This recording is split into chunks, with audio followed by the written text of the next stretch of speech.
السلام عليكم ورحمة الله وبركاته. بسم الله الرحمن الرحيم. الحمد لله.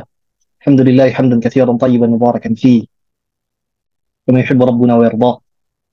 أشهد أن لا إله إلا الله وحده لا شريك له، له الملك وله الحمد وهو على كل شيء قدير. اللهم أصلح لنا شأننا كله ولا تكلنا إلى أنفسنا طرفة عين. اللهم صل وسلم وبارك على نبينا محمد وعلى آل بيته وعلى أصحابه ومن تبعهم بإحسان إلى يوم لقائه. أما بعد،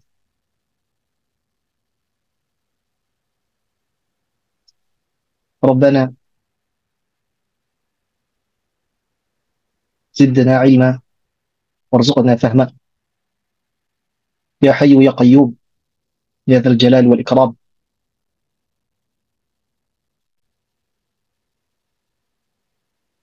أصلح لنا أجمعين النية والذرية والعمل. أخواتي في الدين، أخوات أمهات saudara-saudari, semoga senantiasa dirahmati Allah Subhanahu wa taala. Para walibatul ilm, para penuntut ilmu, saya memohon kepada Allah Subhanahu wa taala agar antum senantiasa diberikan taufik oleh Allah Subhanahu wa taala, diberikan kesehatan, diberikan kekuatan untuk melaksanakan banyak kebajikan, dan semoga Allah Subhanahu wa taala menjadikan setiap usaha kita dalam mendekatkan diri kepada Allah Subhanahu wa taala benar-benar dimurnikan oleh Allah Subhanahu wa taala, ikhlas karena Allah Subhanahu wa taala. Saudara-saudari muslimah, tadi mukaddimah yang diberikan oleh moderator membuat saya, membuat kami pribadi kaget, tertegun. Ternyata hari ini kita sudah sampai ke majelis yang ke-50. Bukan waktu yang sebentar, bukan majelis yang sedikit, bukan sesuatu yang mudah pula untuk terus istiqamah sampai ke majelis yang ke-50 ini. Sudah berapa banyak ayat-ayat Allah Subhanahu wa taala kita dengarkan? Sudah berapa banyak hadis-hadis Rasulullah sallallahu alaihi wasallam kita bacakan? Sudah berapa adab yang kita kumpulkan? Sudah berapa akhlak yang diajarkan? Pertanyaannya, 49 majelis yang lalu, sudahkah semua itu kita amalkan? Atau datang satu majelis, maklumat-maklumat majelis yang lalu sudah hilang, tidak dimurojaah, boro-boro mau diamalkan, catatan pekan lalu saja mungkin tak kemana. Ini penyakit kita, penyakit seorang penuntut ilmu. Mereka mengira mereka dikatakan sebagai penuntut ilmu, sebagai seorang talibah, seorang talib ketika berada di majelis-majelis ilmu. Mereka mengira bahwasanya ketika mereka datang halaqah, mereka cukup dinamakan sebagai seorang penuntut ilmu. Akan tetapi hari-harinya jauh sekali dari kata penuntut ilmu. Kitab yang sudah dibeli hanya dibaca ketika kajian. Catatan yang sudah dicatat tidak dibuka kecuali setelah majelis yang selanjutnya. Lantas, masih pantaskah kita disematkan sifat penuntut ilmu kepada kita? Mari sama-sama kita renungkan. Perjalanan sampai 50 majelis itu bukan hal yang sedikit. Berbulan-bulan. Ini hampir 1 tahun kita belajar ini. Kalau 1 bulan itu 4 majelis, sudah lebih dari 10 bulan kita duduk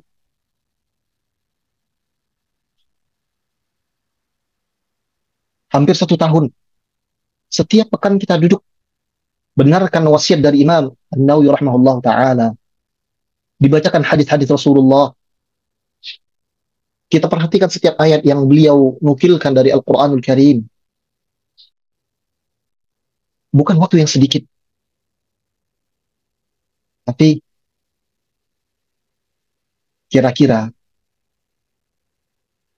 apakah itu berbekas di diri kita atau tidak? Dan setiap kita bertanya kepada diri masing-masing, mana ilmu yang selama ini saya ambil? Mana catatan yang selama ini saya catat? Allah ya fillah. Duduknya kita menuntut ilmu itu adalah sebuah kebahagiaan. Duduknya kita dalam menuntut ilmu, membaca Al-Quran, membaca hadis, mempelajari hukum-hukum Islam, mempelajari fiqih, merupakan ghanimah besar. Itu merupakan tanda kita diberikan taufik Allah Subhanahu wa taala, tanda kita diinginkan kebaikan oleh Allah. Tapi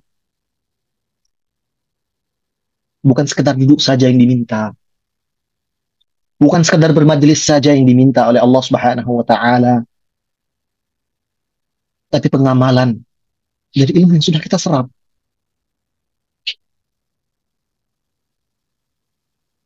Semoga Allah Subhanahu wa taala berikan kita taufik, kekuatan untuk senantiasa istiqamah, untuk belajar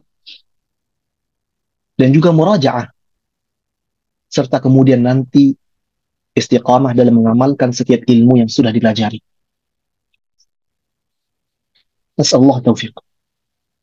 Kalau bukan karena taufik Allah, ikhwati fillah, tak mungkin kita bisa duduk menyiapkan waktu. Kalau bukan karena taufik dan kemudahan dari Allah, percayalah,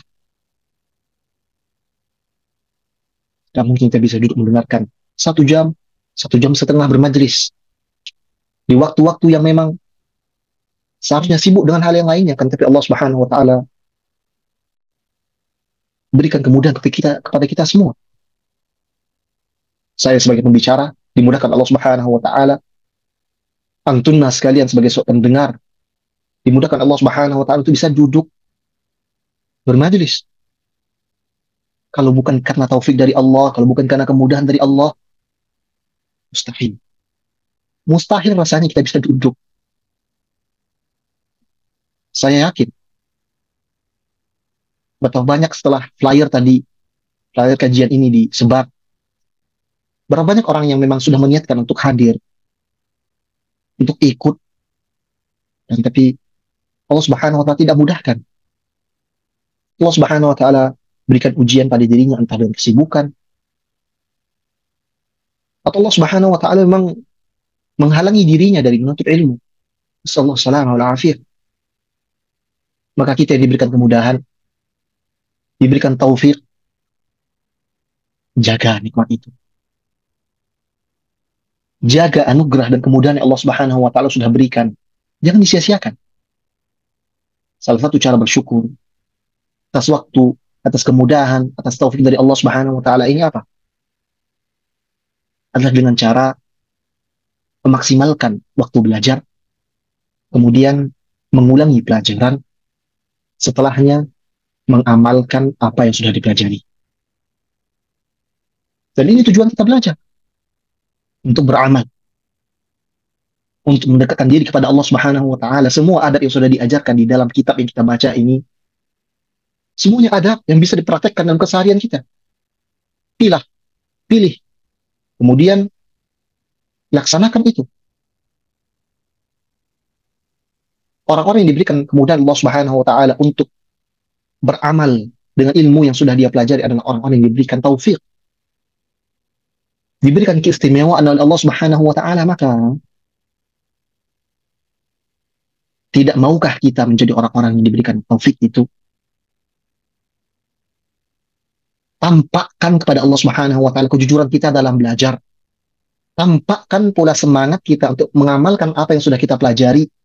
Maka Allah Subhanahu wa taala akan tolong kita. Percayalah. Minta taufik dari Allah. Tampakkan usaha kita. Allah Subhanahu wa taala tidak pernah mengingkari janjinya. Ketika kita jujur kepada Allah Allah Subhanahu wa taala akan percaya sama kita. Kita jujur menuntut ilmu, Allah percaya untuk menitipkan ilmu itu pada kita. Jika kita jujur untuk ingin beramal, berusaha untuk beramal, walaupun terkadang kita terseok-seok, terkadang kita putus dan bolong-bolong dalam mengamalkan sunnah, tapi kalau kita jujur, berusaha keras, Allah Subhanahu wa taala Maha melihat dan Maha mengetahui. Allah pasti akan tolong dan berikan ganjaran yang tepat. Ini tujuan kita menuntut ilmu. 50 majlis ini sekali lagi bukan waktu yang sedikit.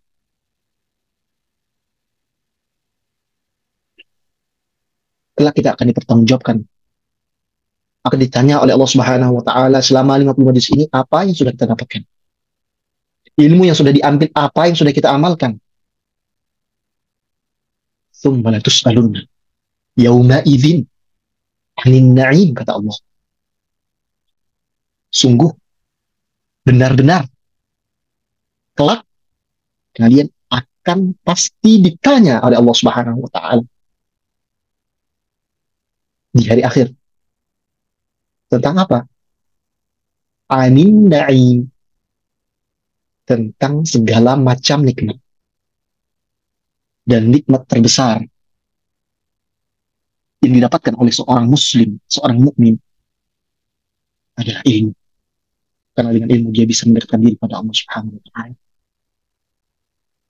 Kita akan ditanya atas ilmu yang sudah kita dapatkan. Berapa persen kekuatan kita? Berapa persen kekuatan dan kejujuran kita untuk mengamalkan ilmu tersebut? Wallahi, kita akan ditanya. Maka persiapkan jawaban terbaik. Persiapkan alasan terbaik. Dan ingat, Allah Subhanahu wa taala Al-Alim. Tidak akan mampu kita buat alasan-alasan dusta. Allah Maha mengetahui. Allah Subhanahu wa taala Maha melihat, mendengar. Ya'lamu kha'inatal a'yun wa ma tukhfi sudur. Allah Subhanahu wa taala tahu pengkhianatan-pengkhianatan mata. Allah Subhanahu wa taala tahu apa yang ada dalam hati kita. Maka berikan jawaban ini. Menyelamatkan diri kita dari murka Allah Subhanahu wa taala. Sallallahu taufiq. Sallallahu salam alaihi.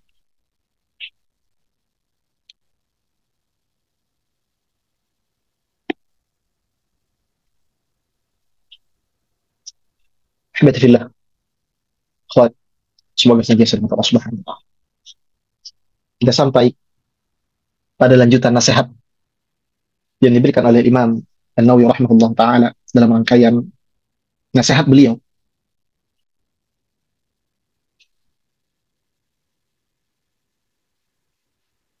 Kita sampai pada bab atau fasal dianjurkannya untuk memperhias atau memperindah suara di saat membaca Al-Quran.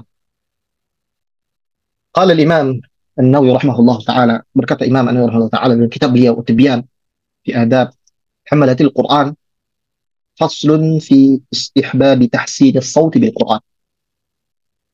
Yang punya terjemahan silahkan diikuti terjemahannya. Yang bisa berbahasa Arab dan punya teks bahasa Arabnya silahkan diikuti.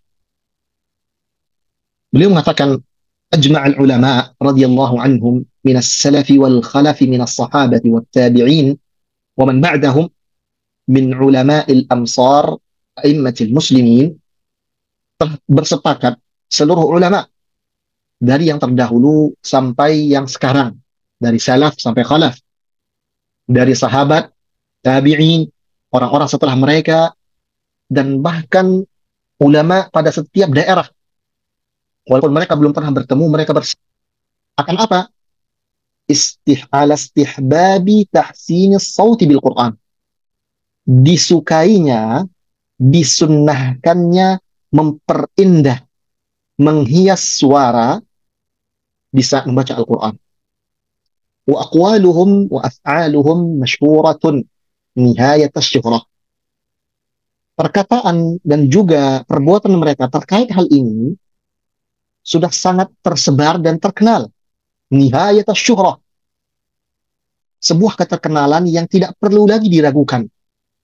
Fanahnu mustaghnuna an naqli syai'in min afradiha. Dan kita, kata beliau rahimahullah, tidak terlalu butuh, dikarenakan ini sudah masyhur, sudah ijma', tidak butuh untuk menukilkan satu persatu perkataan mereka dan juga perbuatan mereka. Dan tapi Imam rahimahullah ta'ala akan menukilkan beberapa saja. Satu atau dua dari salaf dan ada dari khalaf, perbuatan mereka, perkataan mereka, dan bagaimana praktik mereka dalam menghias suara ketika membaca Al-Quran. Wa dalailu hadha dalilun hadithu Rasulullah sallallahu alaihi wasallam mustafidatun inda al-khassati wal 'ammah. Dalil atas anjuran untuk memperhias dan memperindah suara ini, ada satu dalil yang dijadikan sebagai patokan utama, yaitu hadis dari Rasulullah sallallahu alaihi wasallam yang berbunyi, zayyinul Qur'ana bi aswatikum. Hiasilah Al-Quran itu dengan suara-suara kalian. Artinya, Rasulullah sallallahu alaihi wasallam memerintahkan, menganjurkan untuk membaca Al-Quran dengan cara yang terbaik, suara yang diperindah. Kenapa? Tentu saja alasan terbesarnya dikarenakan ini adalah kalamullah. Kalamullah itu sendiri adalah sesuatu yang sudah indah. Dan Allah,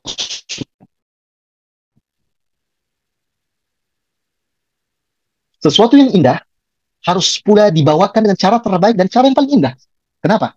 Agar keindahannya tersebut tidak dirusak oleh bacaan yang membacanya yang begitu buruk. Hadis ini, Zainul Qur'ana bi aswatikum, adalah salah satu dari banyak dalil yang dijadikan patokan para ulama untuk menunjukkan dikuatkannya atau disunahkannya membaca Al-Quran dengan suara yang indah dan memperindah bacaannya. Pertanyaannya sekarang adalah, apa yang dimaksud dengan menghiasi Al-Quran dengan suara kita? Apakah dengan mendayu-dayukan bacaan kita? Atau menggunakan maqam-maqam yang hari ini tersebar? Atau membaca Al-Quran dengan langgam-langgam yang seperti langgam-langgam musik? Atau membaca Al-Quran sebagaimana adanya yang dibacakan oleh Rasulullah SAW kepada para sahabat? Imam An-Nawawi Ta'ala akan menjelaskan itu semua secara ringkas. Kemudian Imam An-Nawawi rahimahullah ta'ala kembali menukilkan hadis lainnya yang menunjukkan dianjurkannya membaca Al-Quran dengan suara yang indah. Hadis yang pertama, zainul Qur'ana bi aswatikum. Ini dalil yang pertama. Yang kedua, laqad utiya hadza mizmara. Orang ini, yakni Abu Musa al-Asy'ari, dalam hadis yang sudah pernah kita bahas pertemuan sebelumnya, Abu Musa al-Asy'ari ini Rasulullah SAW katakan telah diberikan salah satu di antara keindahan suara, mizmar atau seruling Nabi dari keluarga Daud. Karena Nabi Daud adalah Nabi yang paling indah suaranya. Kemudian hadis yang lain pula menunjukkan dianjurkannya membaca Al-Quran dan menghiasi suara dengan baca Al-Quran adalah hadis Rasulullah SAW sebagaimana sudah kita sebutkan pada pertemuan yang lalu. Ma'adzinallah, tidak Allah Subhanahu wa taala benar-benar mendengarkan dengan seksama kecuali lebih dibandingkan pendengar ketika Allah Subhanahu wa taala mendengarkan seorang nabi yang membaca Al-Quran kemudian yataghanna bil Quran, memperindah bacaan dan menghiasi bacaan Al-Qurannya. Artinya Allah Subhanahu wa taala benar-benar akan mendengarkan tuh bacaan nabi tersebut. Dan juga hadis, lallahu asyaddu adzanan. Allah Subhanahu wa taala benar-benar seksama dalam mendengar, dan pendengar Allah Subhanahu wa taala yaliqu bi jalalih. Pendengaran yang sesuai dengan agungan Allah Subhanahu wa taala. La yudanihi wa la yumathiru wa la yushbihu syai'un minal makhluqat. Tidak ada pendengar yang sama dengan pendengaran Allah Subhanahu wa taala, akan tapi kita terjemahkan pendengaran ini dikarenakan ini sesuatu yang ma'lum. As-sam'u ma'lum wal kaifu majhul. Pendengaran itu adalah sesuatu yang maklum, yang mendengarkan sesuatu yang bersuara, sesuatu yang maklum secara bahasa. Akan tapi bagaimananya pendengaran Allah ada sesuatu yang majhul, sesuatu yang gaib, yang tidak pernah dijelaskan oleh Allah Subhanahu wa taala atau Rasulnya, maka kita beriman bahwa Allah Subhanahu wa taala mendengar. Karena Allah Subhanahu wa taala Sami'. Akan tapi bagaimananya itu semua sesuai dengan keagungan Allah Subhanahu wa taala. Ini beberapa hadis yang menjadi patokan para ulama untuk menganjurkan, ya, untuk menetapkan bahwasannya dianjurkan baca Al-Quran dengan suara yang indah. Kemudian dilanjutkan lagi oleh Imam An-Nawawi rahimahullah, wa taqaddama fi fadl at-tartil hadits Abdullah bin Mughaffal fi tarji'in Nabi sallallahu alaihi wasallam al-qira'ata. Dan juga sudah disebutkan di bab tartil keutamaan dalam mentartil Al-Quran, kalau tidak salah pada bab pada pertemuan ke-42 atau 43 atau 45 kita sudah bahas pada mentartil bacaan Al-Quran. Disebutkan di pembahasan tersebut beberapa dalil, ya, yang juga menguatkan anjuran untuk menghiasi bacaan Al-Quran.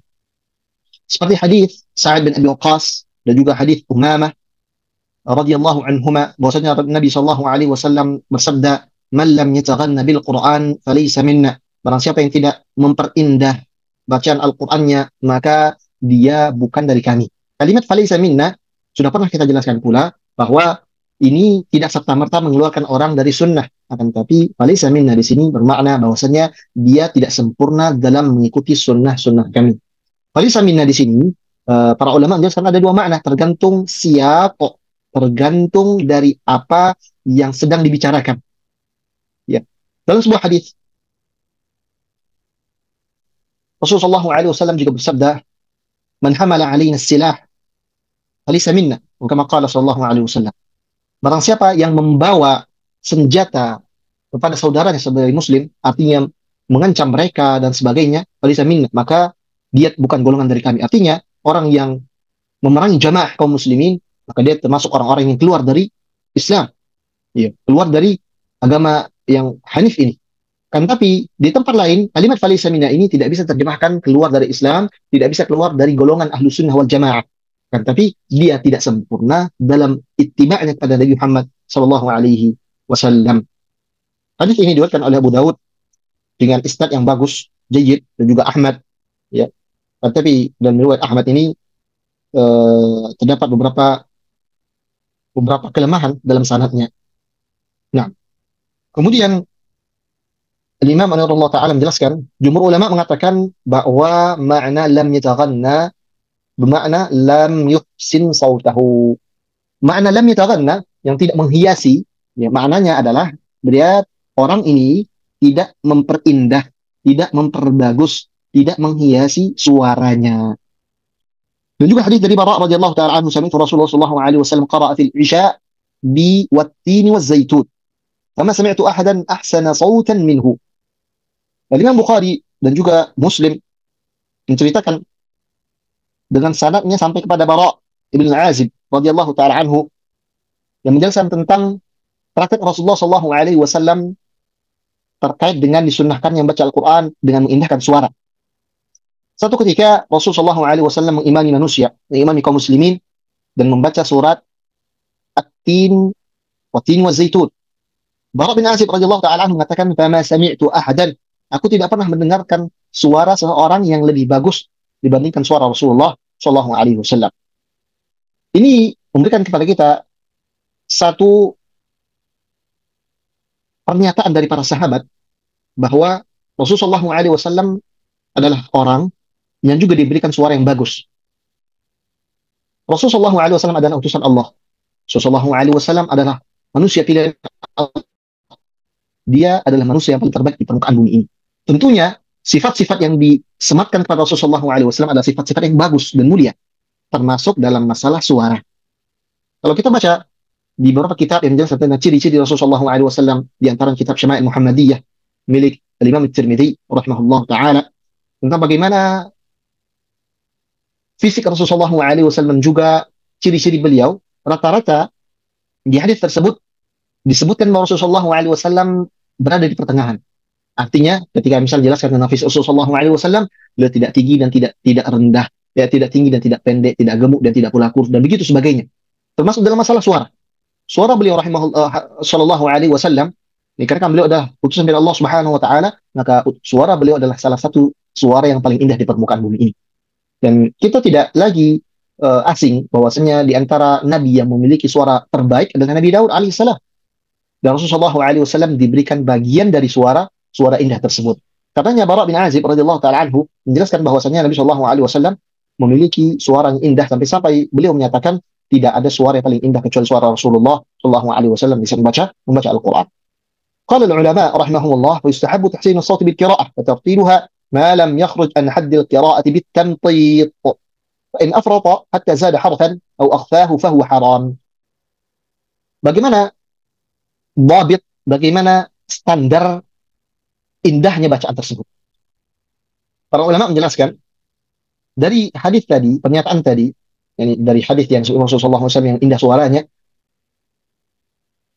diambillah sebuah kesimpulan bahwasanya disunnahkan memperindahkan suara dan juga mentartil bacaan tersebut selama, dan ini dia mobitnya, selama tidak keluar dari batasan bacaan-bacaan yang baik. Bitamtid, para ulama menjelaskan masalah makna bitamtid di sini adalah berlebihan sehingga menyelisihi kaedah-kaedah tajwid. Yang pendek dipanjangkan, yang panjang dipendekkan, yang tasydid dihilangkan, yang tidak bertasydid ditasydidkan, dan begitu sebagainya. Tamtid berasal dari kata matot. Matto ya mutu. Kalau kita, apalagi antum yang belajar bahasa Arab, mungkin pernah mendengar mufradat atau kosakata karet. Karet dalam bahasa Arab, kita biasanya menggunakan kalimat matot. Sesuatu yang senantiasa, apa namanya, yang bisa panjang dan pendek. Fleksibel. Bukan fleksibel ya. Fleksibel itu konotasinya positif. Maksud saya, tamtid ini maknanya dia tidak pakem, makanya dia suka berubah-ubah. Ini maksud tamtid di sini. Artinya, bacaan yang terbaik itu adalah bacaan yang sudah pakem sebagaimana datangnya dari Nabi SAW dan juga dibacakan turun-temurun dan tidak sampai kepada derajat tamtid ini tadi. Apa itu tamtid? Bacaan-bacaan tersebut menyelisihi kaedah-kaedah yang sahih dalam baca Al-Quran. Nanti dia akan lebih banyak apa yang masuk dalam tamtid di sini. Contohnya lagi, fa'in afrata hatta zada harfan, termasuk dalam tamtid ini juga ketika dia berlebihan dalam memperindah bacaan Qur'annya sehingga terdengar ada tambahan-tambahan huruf, atau dikarenakan dia berusaha untuk memperindah dan menghiasi suaranya sehingga ada huruf-huruf yang tampak hilang dan samar, maka apa kata beliau? Fahuwa haram. Maka perbuatan seperti ini, walaupun niatnya untuk memperindah bacaan Al-Quran dan itu sunnah, akan tapi ketika sudah melampaui batas, maka jatuh kepada haram. Wa ammal qira'atu bil alhan, waqad qala asy-Syafi'i rahimahullahu fi mawdi' akrahuha. Adapun membaca Al-Quran dengan lahan. Apa maksud lahan di sini? Maksud lahan di sini adalah dialek atau langgam. Ini maksud alhan, bukan lahan bermakna kesalahan, lahan jali, lahan khafi, bukan. Wa ammal qira'atu bil alhan, dengan langgam-langgam yang tersebar, Al-Imam Syafi'i rahimahullah taala berpendapat akrahuha, aku membencinya dan aku memakruhkannya. Dan ketika dikatakan makruh oleh para ulama salaf terdahulu, maka maknanya adalah at-tahrim, artinya haram.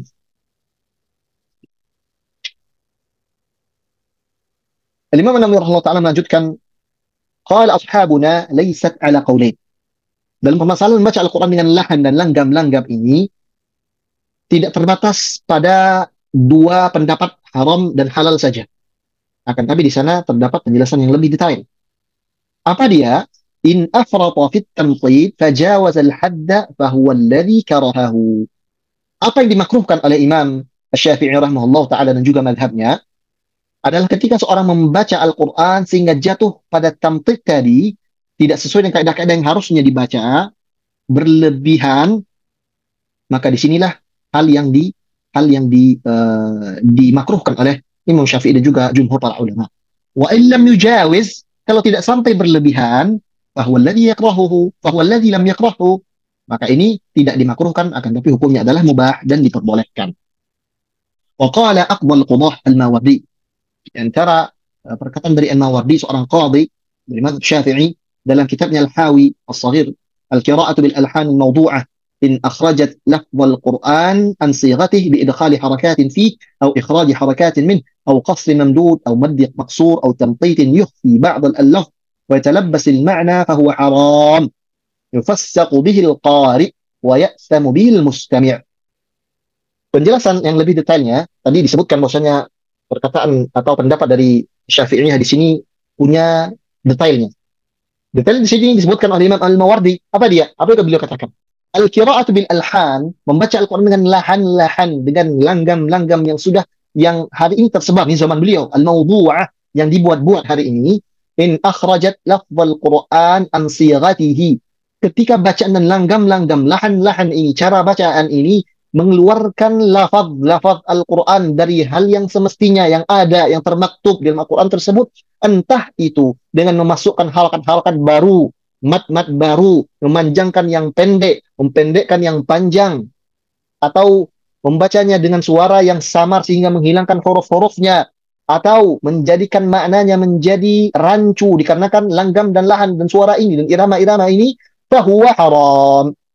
Maka ini yang terlarang dan ini diharamkan. Bahkan lebih daripada itu, yufassaqu bihil qari atau yafsuqu bihil qari.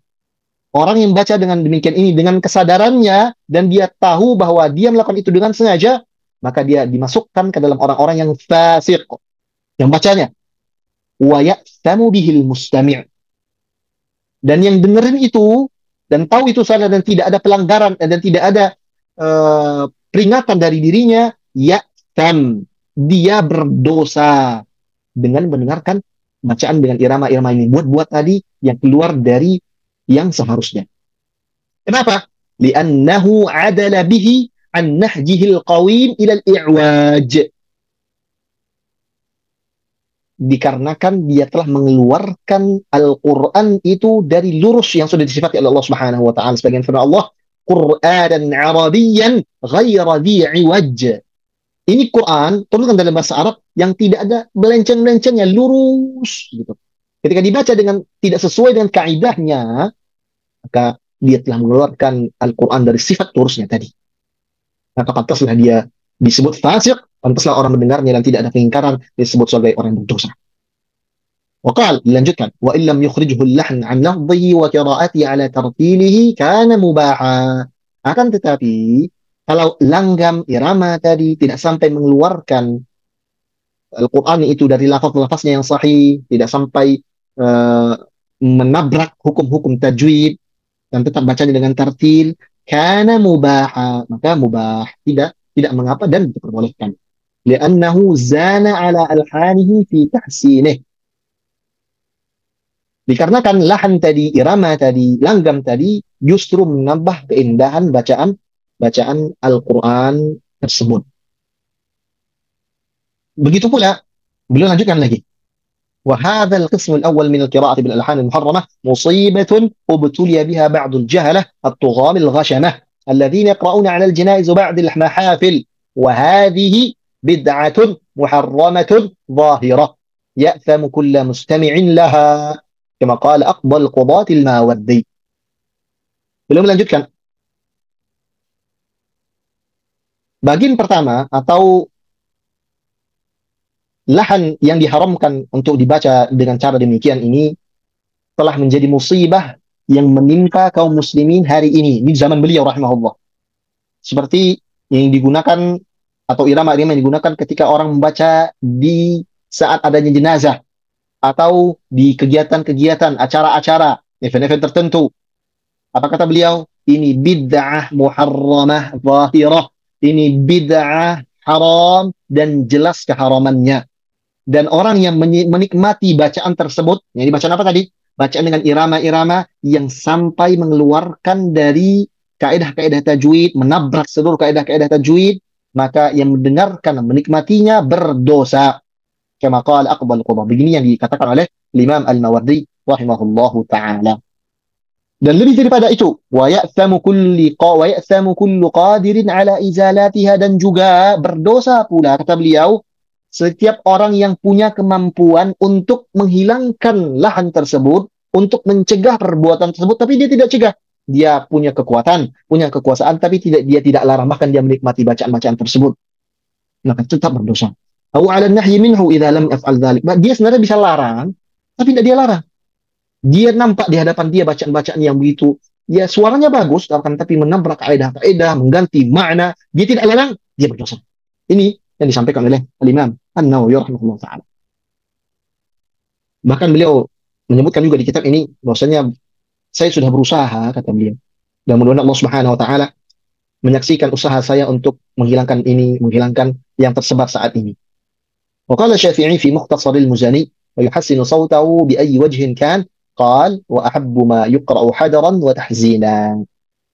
Sebelum kita melanjutkan apa yang dikatakan Imam Syafi'i dalam Mukhtasar Al-Muzani ini, kita sedikit melihat fenomena yang hari ini ya tersebar di kalangan para pembaca Al-Quran, yaitu membaca dengan maqam-maqam. Dan biasanya ini menjadi sesi latihan untuk orang yang ikut musabaqah tilawatil Quran. Mungkin sebagian antum yang pernah ikut waktu kecil dahulu dan sebagainya. Maka hukum dalam merajil maqam-maqam ini, para ulama berselisih pendapat. Para ulama satu pendapat atau bersepakat akan keharamannya ketika maqam-maqamat ini atau langgam-langgam ini mengeluarkan bacaan Al-Quran dari yang sepatutnya. Artinya ketika dia melanggar hukum-hukum tajwid, maka dia terlarang dan haram. Misal, bacaan dengan langgam-langgam seperti musik. Ijma' para ulama haram. Kalau ada seorang baca Al-Quran kemudian nadanya dibuat dengan nada-nada yang dibuat untuk musik, maka haram. Ijma' para ulama, dan tidak ada yang satu pun membolehkan hal tersebut, karena hadisnya jelas. Barang siapa yang membaca Al-Quran dengan bacaan yang diletakkan untuk membaca atau menyenandungkan musik, maka adalah sesuatu yang haram. Begitu pula ketika lahan-lahan ini, dan juga contohnya yang lain, misalnya dengan langgam-langgam daerah, seperti langgam Jawa yang tersebar di Indonesia. Dan ketika kita mendengar bacaan-bacaan tersebut, bacaannya amburadul, menabrak segala hukum-hukum tajwid, siapapun yang mendengarnya dan tidak punya pengingkaran, maka dia termasuk berdosa. Perhatikan ini baik-baik. Adapun maqam yang hari ini dipelajari oleh para peserta musabaqah tilawatul Quran seperti langgam atau maqam rast, ya, atau hijazi dan sebayati dan sebagainya, para ulama di sini berselisih pendapat. Ada yang mengharamkan dan memakruhkan ini secara mutlak, ada pula yang tadi dengan tafsil, dan ada pula yang membolehkan selama tidak sampai menabrak hukum-hukum tajwid. Orang yang memakruhkan ini mengatakan bahwasanya Al-Quran itu tidak perlu untuk dipelajari nada-nadanya, dikarenakan bacaan terbaik itu adalah bacaan yang sesuai dengan makharijul huruf dan tajwid-tajwidnya, itu adalah suara yang terbaik. Dan maksud yataghanna bil Quran dalam dan tahsinus saut, menghiasi bacaan Quran, adalah dengan membacanya sesuai dengan kaedah-kaedahnya dan sesuai dengan makharijul huruf yang sudah ada. Bahkan dalam sebuah athar atau dalam sebuah hadis, saya lupa apa itu athar atau hadis, disebutkan iqra'ul Qur'ana bil hulil Arab, baca Al-Quran dengan lahan Arab, dengan cara bacanya orang Arab yang indah, tidak dibuat-buat, tidak ada takalluf di sana. Maka inilah yang disebut dengan menghiasi bacaan Al-Quran dan juga memperindah bacaan Al-Quran. Idhafatan ila dzalik, ditambah lagi orang mempelajari maqam-maqam hari ini semuanya terkesan takalluf atau terkesan dibuat-buat. Padahal bacaannya begitu saja sudah bagus, akan tapi dia berusaha untuk ikut langgam ini, naik intonasi, turun intonasi. Allahu alam bisawab, bagaimana caranya? Itu justru mengurangi esensi dari bacaan Al-Quran. Tapi kalau bacaan Al-Qurannya ternyata memang tanpa disadari sesuai dengan kaedah-kaedah yang langgam-langgam tadi, tidak masalah. Kalau sampai dipelajari dan sebagainya, maka para ulama berbeda pendapat, dan saya pribadi condong kepada pendapat yang memakruhkan maqamat tersebut dikarenakan terkesan takalluf. Ada terbebani itu orang belajar maqam ini, belajar ini, sehingga bacaan Al-Quran tersebut tidak keluar dari hati. Dia berusaha untuk menyesuaikan dengan tinggi atau tangga-tangga nada yang sudah diedarkan gurunya. Kan tapi kalau ada yang berpendapat bahwasanya diperbolehkan tanpa mengurangi rasa hormat saya, ya silahkan dilakukan.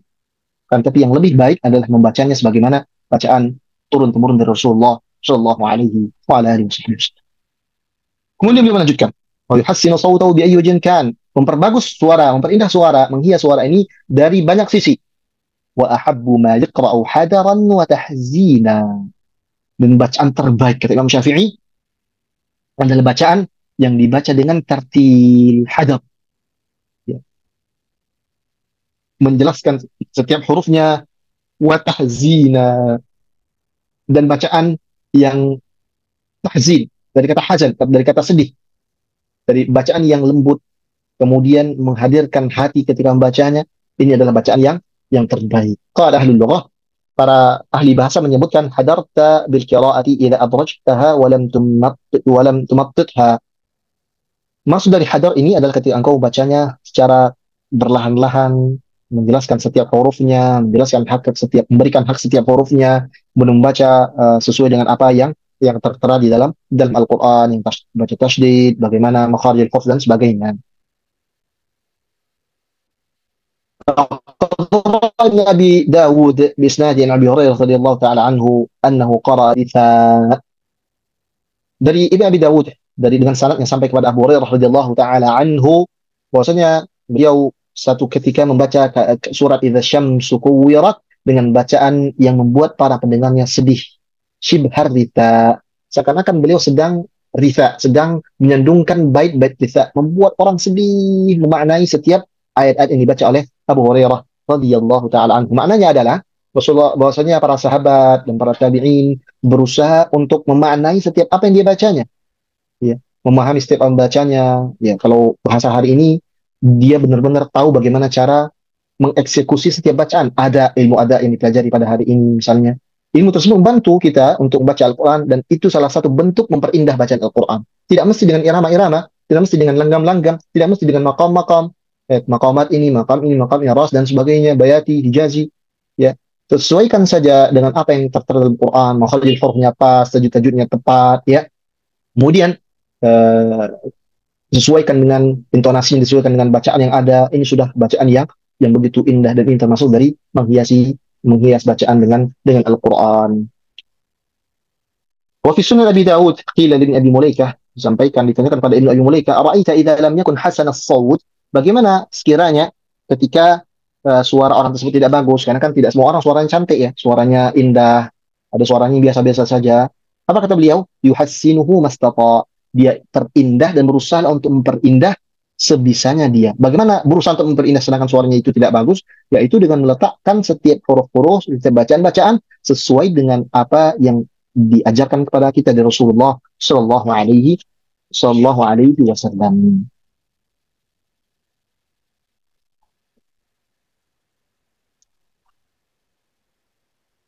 Nah,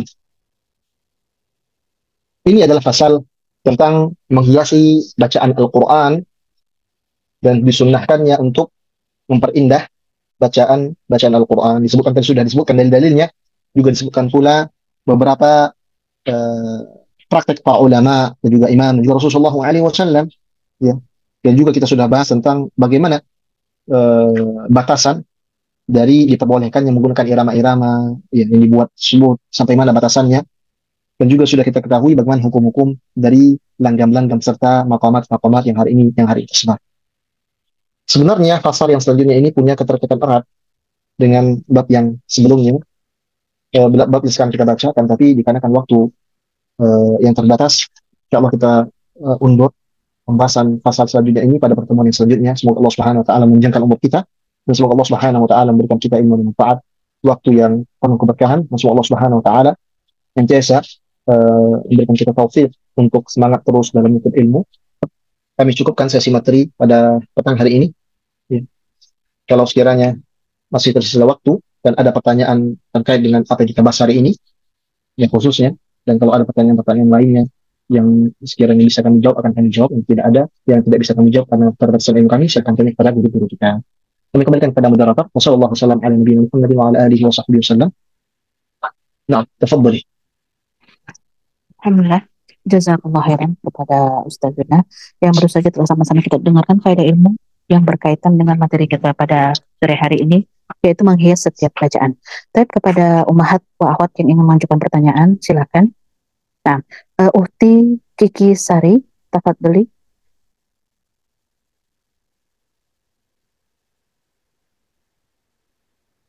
Assalamualaikum warahmatullahi wabarakatuh. Assalamualaikum warahmatullahi wabarakatuh. Eh, Ustadz izin bertanya, bagaimana hukum apabila kita merasa untuk menghafal Al-Quran itu mudah dengan cara mengikuti irama-irama yang ada di murotal, misalnya kayak Misari Rasid. Nah, apakah itu adab terhadap Al-Qurannya bagaimana gitu, Ustadz? Syukran, Ustadz. Nah, di antara metode dan cara kita untuk eh, membuat kita cinta pada Al-Quran adalah mendengarkan bacaan-bacaan yang indah. Dan ini sebenarnya bab yang akan kita bahas di pasal yang selanjutnya ini adalah tentang masalah itu. Tentang bagaimana kita meminta orang yang bagus suaranya untuk membacakan Al-Quran. Ya, disunahkan bahkan itu. Kalau suaranya indah, suaranya bagus, ya tidak masalah sebenarnya. Ini insya Allah akan kita bahas pada pertemuan ini secara detail. Tapi hukumnya adalah boleh. Pertama para imam-imam yang sudah masyhur bacaan yang baik, ya, kemudian irama-iramanya yang indah, suaranya yang begitu indah, dan tentu saja bacaan mereka bacaan-bacaan yang benar, bacaan yang sahih sesuai dengan kaidah-kaidah tajwid. Maka tidak masalah kalau misalnya kita menghafal Al-Quran dengan cara sering mendengarkan bacaan-bacaan dari imam-imam tersebut, ya entah Syari Rashid atau Ibrahim Al-Akhdar dan lain sebagainya, untuk memudahkan kita dalam menghafal dan memudahkan kita pula untuk mempelajari bacaan-bacaan yang benar itu bagaimana. Terkadang kalau kita mungkin jarang ikut dan tidak ada ikut halaqah dan tidak ada ikut belajar tajwid dan tahsin, kita nggak tahu nih cara bacaan benarnya gimana. Ya mungkin kita bisa mendengarkan para imam-imam tersebut baca Al-Quran dan kita ikuti dan kita tiru bacaan-bacaan mereka, maka tidak menjadi masalah. Ya, insya Allah Taala dan detil tentang permasalahan uh, meminta orang baca Quran atau mendengarkan murotal yang indah suaranya, bagaimana hukum dan adabnya, maka insya Allah Taala akan kita bahas secara lebih rinci pada pertemuan selanjutnya dalam pasal yang selanjutnya. Allah Taala alam. Nah, Jazakallah khairan Ustaz atas jawabannya. Selanjutnya kita bacakan pertanyaan dari ruang chat yang sudah masuk dari Uhti Melisa Amanda. Assalamualaikum warahmatullahi wabarakatuh. Semoga Assalamualaikum Ustadz dan warahmatullahi semoga Ustadz dan keluarga selalu berada dalam lindungan Allah. Afwan Ustadz, wabarakatuh. Ana izin bertanya, bagaimana hukumnya membaca Al-Quran sambil menangis Ustadz? Pada saat itu, orang tersebut membaca Al-Quran bersamaan dengan artinya. Jazakallah khairan Ustadz. Nah, Ustadz. Nah, semoga Allah Subhanahu wa taala menjadikan hati kita hati yang lembut sehingga mudah tersentuh dengan bacaan-bacaan Al-Quran, mudah tersentuh dengan makna-makna dari Al-Quran. Pembahasan tentang menangis ketika baca Al-Quran sudah pernah kita bahas pada pertemuan-pertemuan yang lalu. Mungkin bisa dilihat lagi di rekamannya. Dan tentang bagaimana Rasulullah SAW menangis pula di saat baca Al-Quran. Ini kan beliau tahu maknanya. Bahkan dalam banyak keadaan Rasulullah SAW mengulang-ulang satu ayat sampai subuh. Dikarenakan beliau mengetahui maknanya. Menangis terseduh sampai tidak bisa lagi melanjutkan bacaan Al-Qurannya tersebut.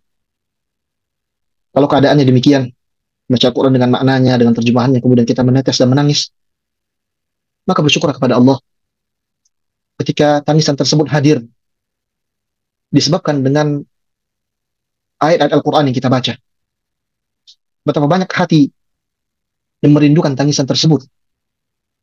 Betapa banyak jiwa yang gersang, yang mengharapkan tangisan tersebut ada di hatinya. Siapapun yang diberikan oleh Allah Subhanahu wa taala kelembutan hati, maka bersyukurlah. Siapapun yang memberikan kemudahan untuk menangis, terutama menangis karena takut pada Allah, menangis dikarenakan bacaan dari ayat-ayat Al-Quran, maka bersyukurlah. Dan jaga nikmat tersebut. Jangan sampai kita dilalaikan dengan maksiat kita sehingga hati kita mulai menghitam. Nasallahu alaihi wasallam. Semoga Allah Subhanahu wa taala berikan taufik. Semoga Allah Subhanahu wa taala berikan hati kita hati yang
Afwan Ummahatul Ahwat, sepertinya Ustazuna sedang ada masalah di sinyalnya.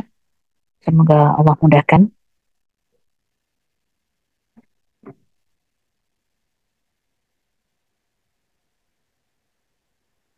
Kita bersabar dulu, mudah-mudahan Ustaz bisa segera bergabung. Benar Allah, ini sinyal sedang tidak bagus kali.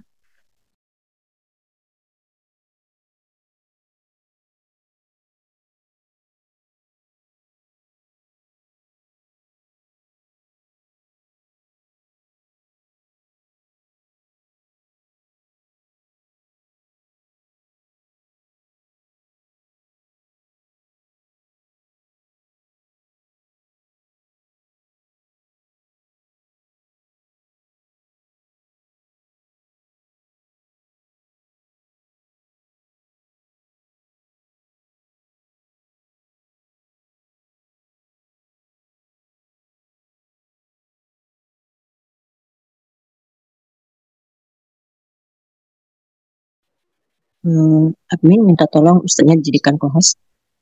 Nah, barakallahu fikunna. Mudah-mudahan tadi jawaban tadi terdengar secara lengkap. Apa atau terputus di tengah-tengah? Nah, Ustaz, terputus Ustaz. Baik. Ya intinya tadi pertanyaan yang tadi bertanya,